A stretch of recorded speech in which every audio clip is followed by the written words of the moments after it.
Habari yako mtazamaji wangu wa kipindi chetu cha siasa ya ulimwengu. Karibu tena katika siku nyingine na wakati mwingine wa mwendelezo wa kipindi chetu, kipindi ambacho kinakujia kwa udhamini wa Mnukwa Global Visa Consultant, ambao sio tu washauri wako lakini vile vile ni wasaidizi wako ikiwa katika siku za usoni unakusudia kuelekea katika nchi za ughaibuni, nchi kama za Canada, Uingereza, nchi za Umoja wa Ulaya pamoja na Australia.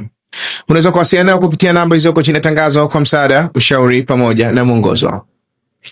Tukielekea katika uchambuzi wetu wa leo, bila shaka dunia imekuwa ikiendelea kuonyesha taswira mpya ambayo inatengeneza mahusiano au mwenendo au muundo wa mahusiano mapya baina ya dola kubwa duniani.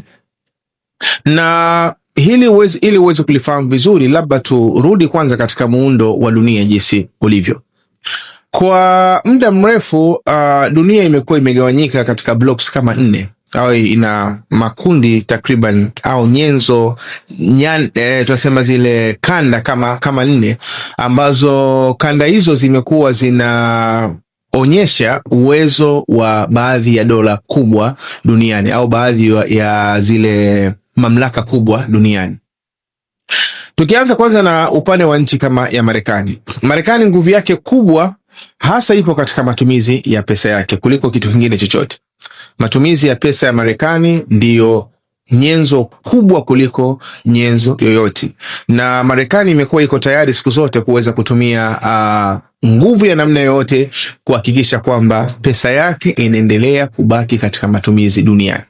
Na tunasema kwamba Marekani, unapozungumzia pesa yake, ndio moyo hasa wa Marekani, kwa kuzingatia kwamba Marekani anaweza kuidhibiti nchi yoyote duniani kwa kutumia pesa yake, kwa kuzingatia kwamba mifumo ya kifedha duniani toka katika msingi wake, maana yake toka baada ya kumalizika kwa vita kuu ya pili ya dunia, ingiwa baadhi ya makubaliano kama ile Bretton Woods Agreement, ambao mwisho wa siku ipa nguvu pesa ya Marekani, kwa kuwa pesa zote zilikuwa zikitengeneza rates au zikitengeneza ile thamani yake kwa kulinganisha na pesa ya Marekani, wakati pesa ya Marekani yenyewe ilikuwa ikitengeneza thamani yake kwa kujilinganisha na thamani ya dhahabu, mpaka kufikia kwenye miaka ya 70, takriban kama mwaka 75, ilipoonekana kwamba kuna bidhaa mpya ambayo ni muhimu kuliko dhahabu.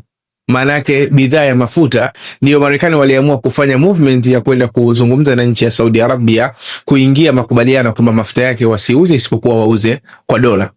Katika mazingira ya namna hiyo, ndiyo yaliyosaidia pesa ya Marekani kuweza kusambaa katika sehemu kubwa duniani. Kwa hiyo ukiangalia tokea kwenye vita kuu ya pili ya dunia mpaka kufikia katikati ya miaka ya 70 mpaka leo hii, mifumo mingi ya kifedha duniani imeasisiwa au imetengenezwa katika namna ambayo itaendelea kuipa nguvu pesa ya nchi ya Marekani. Na ndio maana Marekani imekuwa ina uwezo wa kumwekea mtu vikwazo, kwa sababu miamala inayofanywa kutoka katika nchi moja kwenda katika nchi nyingine ni miamala ambayo system zile Marekani ana uwezo wa kuzisoma vizuri. Kwa hiyo inakuwa ni rahisi kupitia katika department zake kama ile department ya OFAC, Office of Foreign Asset Control, ambayo ndio inahusika katika kuweka mambo ya vikwazo na vitu kama hivyo. Kwa hiyo ni rahisi Marekani kuweza kuipressure nchi yoyote na kuhakikisha kwamba yenyewe inaendelea kubaki kuwa juu kwa kutumia fedha. Kwa hiyo kategori ya kwanza au ile daraja la kwanza hasa ni daraja la matumizi ya pesa duniani, kwamba Marekani siku zote inahakikisha matumizi ya pesa duniani yanakuwa makubwa. Hiyo ni kategori ya kwanza. Lakini katika upande wa kategori ya pili ni katika upande wa rasilimali. Katika upande wa rasilimali, hakuna nchi ambayo ina rasilimali nyingi duniani kama nchi ya Urusi. Urusi wana rasilimali nyingi sana. Wao ndio matajiri katika upande wa rasilimali. Maana yake wana madini, wana gesi, wana mafuta, wana eneo kubwa ambalo lina vitu vingi actually. Na katika mazingira hayo, hata ukiangalia katika plani ya zile nchi za Ulaya pamoja na Marekani kuitumia Ukraine kwa ajili ya kuidhoofisha nchi ya Urusi, moja katika malengo yake makubwa ilikuwa ni Urusi inatakiwa isambaratike. moja katika malengo makubwa ilikuwa Urusi inatakiwa isambaratike, na hii ni kwa sababu Urusi wameinjinia mambo mengi, au walikuwa wanajaribu kuinjinia mambo mengi. Tunaona movement kama ile ya BRICS, moja katika waasisi hasa ni nchi ya Urusi, nchi ya China, movement ambayo lengo lake kubwa ni kutaka kuondoa ile dominance ya nchi ya Marekani, na mfano wa move kama hizo. Kwa hiyo target kubwa hasa ilikuwa ni kuitumia nchi ya Ukraine ili kuhakikisha kwamba dola ya nchi ya Urusi inaanguka, na lau Urusi yao movement hiyo ingeweza kufanikiwa, kwamba Urusi ikashindwa labda uchumi wake ukakolapsi kabisa, kwa maana ikashindwa kusimama kama ilivyokuwa katika kipindi cha yule umoja wa Sovieti, tafsiri yake ilikuwa ni kwamba Ulaya wangekuwa na utajiri mkubwa wa resources ambazo zingekuwa hazijulikani mwisho wake ni nini. Malighafi ambazo zingekuwa zinadhibitiwa na nchi za Ulaya na Marekani zingekuwa ni malighafi ambazo hazijulikani kikomo chake hasa kitakuwa ni lini, kwa kuzingatia kwamba nchi kama za Afrika kweli zina rasilimali, lakini rasilimali za Afrika ni rasilimali za kugombania, kwa maana kwamba ziko nchi ambazo zinakuja kuinvest, maana yake kutoka Asia, kutoka Ulaya, kutoka wapi, nchi nyingi zinaingia kwa wakati mmoja. Ni eneo ambalo halina umiliki wa dola moja. Katika mazingira namna hiyo, maana yake kwenda kupambana na nchi ambayo ina rasilimali nyingi kama nchi ya Urusi ilikuwa ni moja katika fikra iliyokuwa njema kwa upande wa nchi kama za Ulaya au upande wa nchi kama ya Marekani. Kwa hivyo tukizungumzia katika upande wa resources duniani, maana yake nchi ya Urusi ndio nchi ambayo ina rasilimali nyingi kuliko nchi yoyote duniani. Lakini vile vile kuna kategori ya tatu ya uzalishaji. Hii ni kategori ambayo inachukuliwa na nchi ya China. China wao ndio wazalishaji wakubwa duniani. Maana wanazalisha takriban 30% ya kile kinachotakiwa duniani. 29 mpaka 30 actually ya kile ambacho kinachotakiwa duniani. Kwa maana hiyo, maana yake ni kwamba kwa hivi sasa hakuna nchi inayoweza kuifikia nchi ya China katika upande wa uzalishaji. Na uzalishaji wao maana yake unasukumwa kwanza na idadi yao. Maana yake wao wako wengi. Kwa hiyo demand yao au hitaji lao tu la ndani ni kubwa, lakini vile vile katika mazingira ya namna hiyo wana uwezo wa kuzalisha kitu kikubwa ambacho kina manufaa katika upande wa dunia nzima. Kwa hiyo hiyo ni kategori ya tatu. Na kuna kategori ya 4 ni katika upande wa teknolojia. Kuna tabaka la dunia ambalo lilikuwa limebeba teknolojia kwa muda mrefu, nalo ni tabaka la nchi za Ulaya. Na hii ni kwa sababu ni nchi ambazo ziliasisi mapinduzi ya viwanda, hasa nchi ya Uingereza. Kwa hivyo katika mazingira namna hiyo, maana yake ni kwamba ni eneo ambalo kwa muda mrefu lilibeba uhai wa teknolojia ya dunia. Sasa haya hizi kategori 4 za dunia hizi ndizo kwa muda mrefu ambazo zimekuwa zikiendesha dunia, especially katika hii miaka ya karibuni. Maana yake zimeweza kujigawa vizuri zaidi, kwamba hizi ndio tabaka za dunia ambazo zimekuwa zinaamua mambo ya dunia yaende katika utaratibu wa namna gani. Sasa shida iliyoko hivi sasa duniani, maana yake ni kwamba kila tabaka limehisi kwamba upande mmoja umekuwa unaingia katika upande mwingine. Kwa mfano, nchi ya Marekani tumesema kwamba yenyewe inafanya au udhibiti wake hasa upo katika upande wa fedha. Lakini nchi kama ya China imeanza hivi sasa na yenyewe kuintervene au kuingilia katika mipaka ambayo kwa muda mrefu ilikuwa inabebwa na nchi ya Marekani. Kwanza kwa kuzingatia kwamba imekuwa ikilazimisha kufanya biashara na nchi karibia zote duniani kwa kutumia pesa yake ya yuan. Maana ikitaka kununua mafuta kwako ili muweze kufanya biashara inahitaji mfanye biashara kwa yuan. Ikitaka rasilimali kwako inataka ifanye biashara kwa yuan. Katika mazingira namna hiyo, maana yake ni mazingira ambayo yamekuwa kilazimisha pesa ya China iweze kutumika kwa kiwango fulani, katika mazingira ambayo siku za nyuma dola ndio ilikuwa ikitumika. Na njia ambazo zimekuwa zikitumika kwenye kusapoti hilo ziko njia nyingi. Njia ya kwanza hasa ni kupitia mifumo ya kibenki, kwa sababu katika benki kuna special account ambazo wenyewe wanaita au account maalum ambazo wanaita Vostro au Nostro and Vostro accounts. Nikisema Nostro account maana yake ni kwamba benki kama ya Tanzania inafungua benki nyingine China, lakini kule reserve yake inahifadhiwa katika pesa ya China. Kwa hiyo hii benki ya Tanzania, ile benki yao, ile account yao ya China wanaita ni Nostro account. Lakini vile vile ile benki ya China na yenyewe inafungua account katika hii benki ya Tanzania, ambayo pia na wenyewe watakuwa wanaita Nostro account, lakini hii benki ya Tanzania itakuwa inaita hii account kama Vostro account. Sasa account hii ya Tanzania ya benki ya nje manake ina reserve ya pesa ya Kitanzania, na account ya benki ya Tanzania katika nchi kama labda ya China manake inakuwa na pesa ile ya yuan ya China. Katika mazingira namna hiyo manake unakuwa katikati yake huhitaji dola. Ukihitaji bidhaa kutoka China, kinachofanyika ni kwamba kinaongezwa tu kiasi cha pesa katika ile akaunti ya benki ile ya China iliyoko Tanzania, inaongezwa tu kiasi cha shilingi. Alafu kikiongezwa kiasi cha shilingi, manake wao kule katika akaunti ya ile benki ya Tanzania iliyoko kule China inaongezwa yuan. Kwa hiyo automatically kama kuna muamala namna yote unaweza ukafanyika kwa kiasi cha pesa ya nchi husika kuongezwa katika akaunti ya ile benki ya nje, na ile benki ya nje inachokifanya ni kuongeza pesa katika akaunti inayomilikiwa na hii benki ya nesi ya Kitanzania. Katika mazingira namna hiyo, maana yake ndio China imekuwa ikipunguza kiwango kikubwa cha matumizi ya dola, na utaratibu huu umekuwa sasa hivi adapted na nchi nyingi. Ziko nchi nyingi sana sasa hivi zimekuwa zikiingia katika makubaliano ya kwamba wafanye biashara kwa kutumia Vostro and Nostro accounts. Ni akaunti ambazo mwisho wa siku matokeo yake ni kupunguza matumizi ya dola. Lakini ukiachilia mbali hapo, maana yake kuna mifumo ambayo imekuja kuasisiwa sasa hivi. Kwa mfano kuna kama mBridge au ile BRICS-Pay, ambayo ni mifumo imeasisiwa na ile kundi la BRICS. Mifumo ambayo actually inaruhusu miamala kufanyika ya kimataifa, maana yake kutoka katika nchi moja kwenda katika nchi nyingine bila kutumia dola. Kwa hivyo dola inabaki kwamba ni pesa ambayo inatumika zaidi duniani, hilo la kwanza.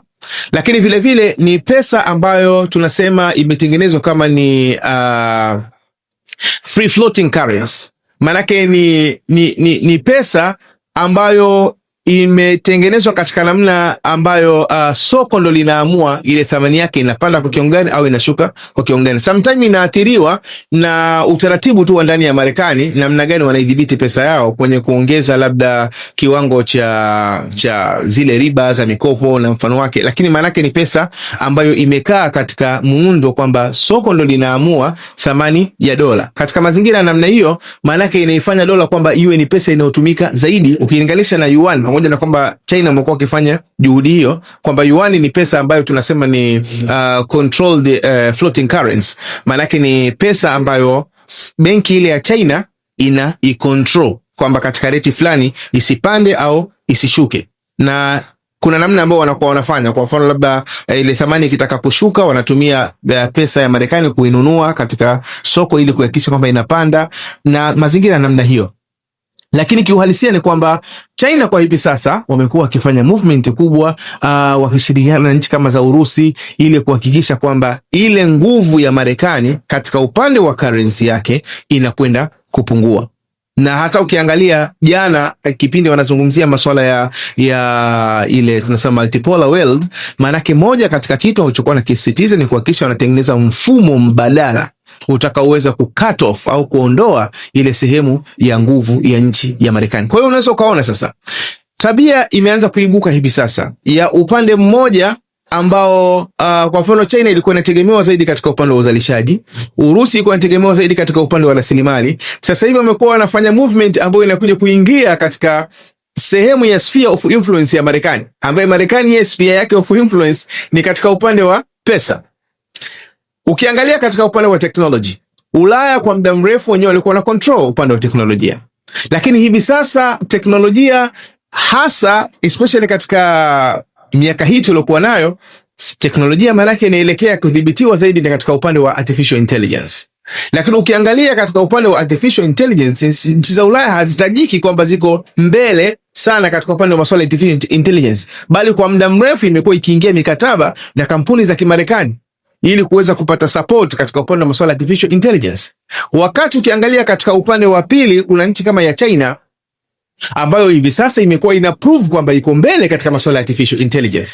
Lakini vile vile ukienda katika nchi kama ya Urusi, wako mbali katika masuala ya artificial intelligence. Hivi jana tu wamefanya kuintroduce sehemu ya drone ambayo inatumia ile artificial intelligence katika upande wa operation zake, kiasi ambacho inakuwa ni ngumu kuweza kuicontrol hata kwa kutumia zile anti drone system au mifumo ile ya kuweza kudhibiti drone.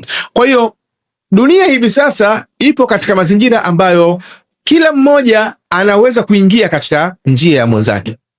Anapokuwa anaweza kuingia katika njia ya mwenzake, kwamba kila upande unaweza kuingia katika njia ya mwenzake na wote wana nguvu, ina maana kuna formula mpya inayokuja kujitengeneza.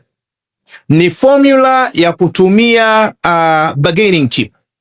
Yani ni formula ya kila mmoja anatakiwa awe na kitu ambacho akisimama mbele ya mwenzake anaweza kuelewa lugha ambayo mtu anakuwa anaizungumza. Unaweza ukaona takriban imepita kama wiki moja toka Rais Donald Trump alivyoondoka katika nchi ya China. Dhumuni ya kwenda katika nchi ya China hasa ilikuwa linabeba vitu vingi. Kwanza ilikuwa inabeba katika upande wa masuala ya biashara, na ndio maana moja katika achievement au moja ya mafanikio ya kikao chao hasa ni kukusudia kuunda bodi ya masuala ya biashara, ili kuhakikisha kwamba China, kwa sababu analihitaji soko la Marekani. Marekani kuna pesa, they have money. Kwa hiyo China wanalihitaji soko la Marekani. Katika mazingira ya namna hiyo, lazima wakubaliane kwamba wanafanya biashara katika mtindo wa namna gani.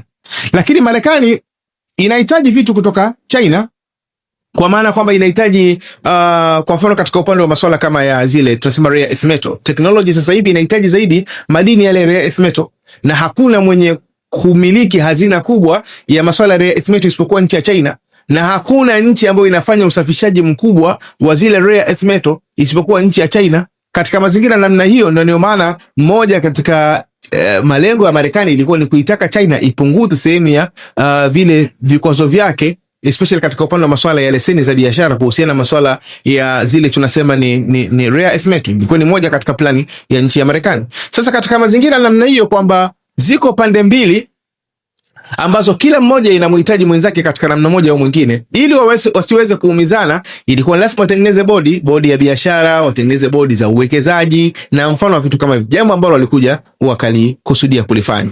Lakini vile vile kuruhusu baadhi ya biashara nyingine ambazo ziweze kuendelea. Kwa mfano Marekani ni wazalishaji wakubwa wa maharage, na China ni watumiaji wakubwa wa zile soya beans. Lakini vile vile upande wa nyama, Marekani wanazalisha zaidi nyama, China ni watumiaji wakubwa wa nyama. Kwa hiyo makubaliano ya vitu kama hivyo. Lakini sasa nyuma, kila mmoja alikuwa na kadi. China alikuwa na kadi yake ya Taiwan, kwamba nataka niambie Marekani iweze kuachana na issue ya Taiwan, kwa sababu Taiwan China wenyewe wanazingatia kwamba ni sehemu ya nchi yao. Lakini katika upande wa Marekani alikuja na kadi ya Iran, kwamba Iran ana nuclear material, enriched nuclear material, ana sehemu ya zile materials za nuclear ambazo zimerutubishwa kiasi cha kufikia takriban 60%, na sasa hivi huenda zikawa zimezidi, hatujui kile kinachoendelea ndani. Lakini jambo la pili ni issue ya mlango bahari wa Hormuz. Issue ya mlango bahari wa Hormuz ni issue muhimu, kwa sababu ukiangalia katika Carter Doctrine, moja katika sera ambayo Marekani waliadapt kwenye miaka 80, ilikuwa inatoa maelekezo kwamba yoyote atakayeingia katika ishu ya eneo kama la Mashariki ya Kati, maanake kuingilia katika sehemu ambayo inaweza ikafanya ile pesa ya Marekani ikatetereka, basi Marekani ina haki ya kuishambulia hiyo nchi kijeshi.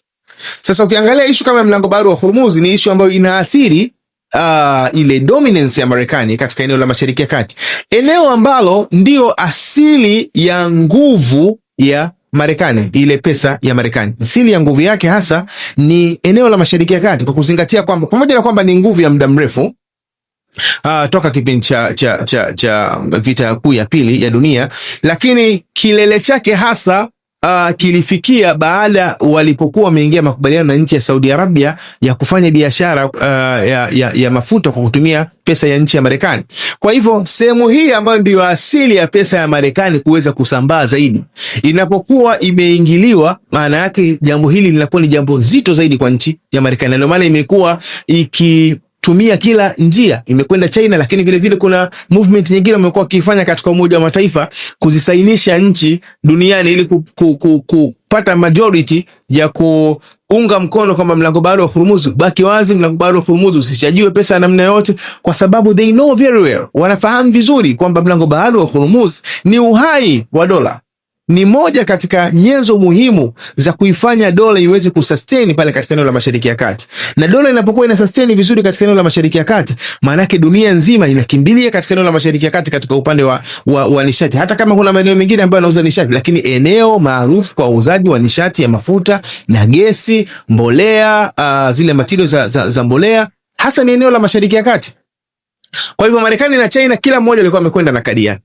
Sasa tabia hii ya kwamba kila mmoja wanakwenda kwenye sehemu ya mazungumzo, lakini China inabidi awe na kadi au ana kadi yake nyuma na Marekani ana kadi yake nyuma, manake hii kwanza ni tabia mpya ambayo inaashiria hivi sasa kwamba hawa wawili ambao kila mmoja ana kadi nyuma, manake wote wana nguvu.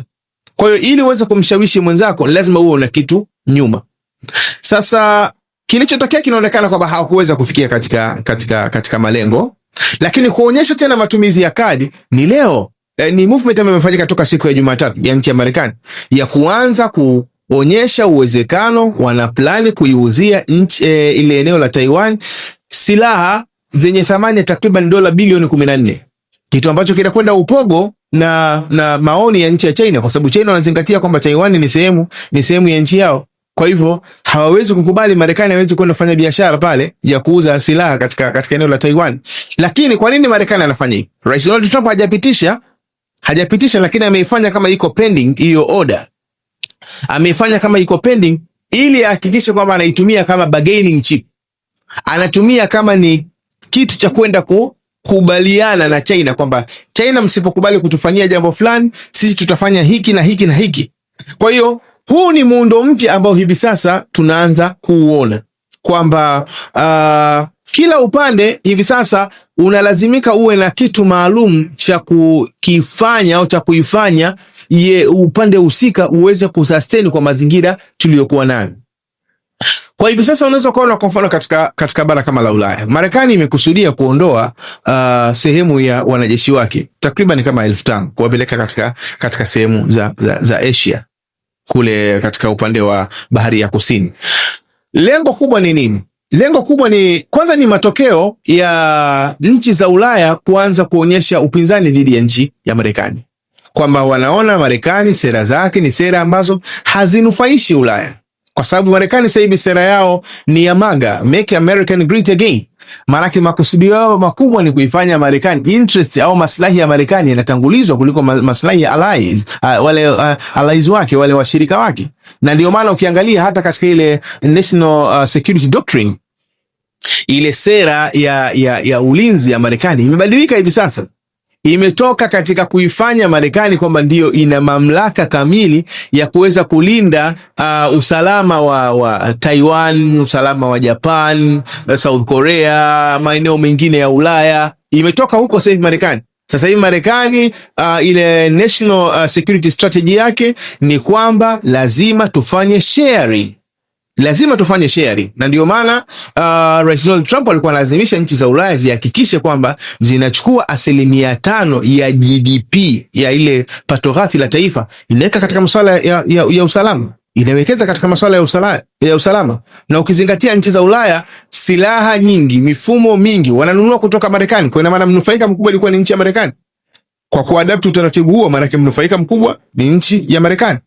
Lakini ukiangalia hata katika kipindi cha mgogoro baina ya nchi ya Marekani, Iran pamoja na nchi ya Israel, Marekani walikwenda kuchukua mifumo kama ya Patriot ilipokuwa inaonekana kama imeharibika pale eneo la Mashariki ya Kati, ilikwenda kuchukuliwa kule Japan na upande wa kule bahari ya kusini, Japan, South Korea, walikwenda kuchukua mifumo kule pasi na kujali kwamba ilitakuwa lina madhara au litakuwa lina faida. Manake pale maslahi ya Marekani na kuonekana kwamba yanaweza kaenda upogo, hayo ndiyo yanayotangulizwa zaidi kuliko maslahi yoyote. Sasa katika mazingira namna hiyo, manake nchi za Ulaya na zenyewe zimeona kwamba no, hii haiwezi kuwa sawa. Wakaanza kufikiri tofauti au wameanza kufikiri tofauti, na ndio maana siku za nyuma kidogo nchi ambazo ni nuclear power za pale Ulaya, manake nchi kama ya Ufaransa, nchi kama ya Uingereza zimekuja na fikra ya kutumia mwamvuli wao wa nyuklia kuweza kuzilinda nchi za Ulaya, na hiyo wameanza kuzivuta baadhi ya nchi. Kwa mfano nchi kama ya Ujerumani, nchi kama ya Poland zimesogezwa katika mwamvuli wa kulindwa na nchi ya Ufaransa pamoja na nchi ya Uingereza. Lengo ni nini? Lengo ni kwamba wanachokihitaji ni kwamba Ulaya iwe huru, Ulaya iweze kujitegemea katika mambo yake, baada ya kuona kwamba Marekani hawezi kuaminika katika hili. Sasa Marekani kadi yake ni nini? Kwanza ni kuwaambia mimi naondoa sehemu ya wanajeshi wangu katika nchi za Ulaya, ikiamini kwamba inawezekana ikawa ni loophole ya kuweza, au ikawa ni sehemu ya fursa ya kuweza kuzionyesha nchi za Ulaya kwamba mnapoelekea ni sehemu ya hatari, au kama ni bargaining chip yake, yani kama ni kitu cha kuweza kubageni na nchi za Ulaya. Kwa hiyo muundo wa dunia umekuwa sasa hivi katika mazingira ya namna hiyo, kwamba zile blocks ambazo zilikuwa zina nguvu kwa muda mrefu, maanake kila moja imekuwa ikifikiri tofauti, kwamba kwa mazingira tuliokuwa nayo, maanake kila mmoja inabidi asimame katika upande fulani, ashike kitu fulani ili kuhakikisha kwamba anaweza kusustain katika mazingira tuliokuwa nayo. Na hilo ndilo linaloleta tafsiri ya kile tulichokizungumza siku za nyuma, ya kwamba dunia sasa hivi ipo katika multipolar world. Dunia imeingia rasmi katika zama ambazo wenye nguvu ni wengi. Tofauti na miaka ya nyuma, ukiangalia kuna projects ambazo Marekani walizifanya siku za nyuma, hawakuwa wanahitaji nguvu, maanake wao ndio walikuwa wana nguvu. Ukiangalia katika mwanzoni miaka 2000, mwishoni miaka 90 na mwanzoni miaka 2000, Marekani walikuja na ajenda ya kupambana na masuala ya ugaidi duniani. Kila mmoja aliwajoin. Manake Rais George W. Bush statement yake ilikuwa ni nyepesi tu, kwamba watu wote duniani au nchi zote duniani zinatakiwa zichague of either wako na Marekani au wako na wale ambao Marekani wanawashutumu kama magaidi. Nchi zote ilibidi ziungane na Marekani bila kutumia nguvu ya namna yoyote. Watu wote walikubali kwenda kumuunga Marekani kwa sababu Marekani alikuwa ndio yuko peke yake mwenye nguvu. Hakuna aliyekuwa anaweza kumfikia katika ile nguvu aliyokuwa nayo. Lakini juzi tumeona Marekani kuziita nchi za Ulaya katika issue ya mlango bahari wa Hormuz. Nchi za Ulaya zimekataa. Nchi za Ulaya zimekataa baada ya kuona kwamba hawaoni uelekeo ambao uko sahihi kutokana na fikra ambayo imekuwa ikiletwa na nchi ya Marekani kwa kipindi hiki. Kwa hiyo kiuhalisia ni kwamba hivi sasa dunia ipo katika uelekeo mpya, uelekeo ambao kila upande maana yake umekuwa ukijaribu kutengeneza tafsiri ya wao waweze kufahamika kwa namna gani. Maana kuanzia Marekani yenyewe kwenda katika nchi ya Ulaya, kwenda katika nchi kama ya Urusi, kwenda katika nchi kama ya China. Hizi ndio blocks ambazo tunaziona kwamba zimekuwa zikijaribu kutafuta stance yake, ambao kwa upande mmoja au mwingine tumekuwa tukisisitiza kwamba hali hii ya wao namna gani wana interact, maana yake mwisho wa siku inawezekana ikawa na maslahi makubwa hasa katika nchi kama za Afrika. Kwa sababu manake ni nchi ambazo haziwezi kuwa chini ya udhibiti wa nchi moja au wa kundi moja, na kila kundi ambalo litakokuwa linahitaji wafuasi kwa kiwango kikubwa, inawezekana ikawa inahitaji wafuasi kutoka katika sehemu kama za Afrika na sehemu za Central Asia. Na ili uweze kupata wafuasi katika maeneo hayo, ni lazima wafuasi husika au wale zile nchi husika ziweze kuona na zenyewe zinanufaika kwa namna gani kutokana na wewe. Zitakapoona kwamba hazipati maslahi ya namna yoyote, manake mwisho wa siku zitachagua upande mwingine ambao wao wanaamini wanawezekana wakanufaika zaidi. Kwa hivyo kiujumla, ni hali ambayo hivi sasa tunategemea kuendelea ku-experience, na tunataraji kwamba huenda katika muda ujao tukaendelea kupata taswira iliyokuwa bora zaidi ya hii ambayo tumekuletea. Jina langu naitwa Maulid Ali Mnukwa. Nikuombe uendelee kufuatilia vipindi vyetu, na nikuombe usahau subscribe, kulike, kushare pamoja na kucomment. Uwe na muda mwema.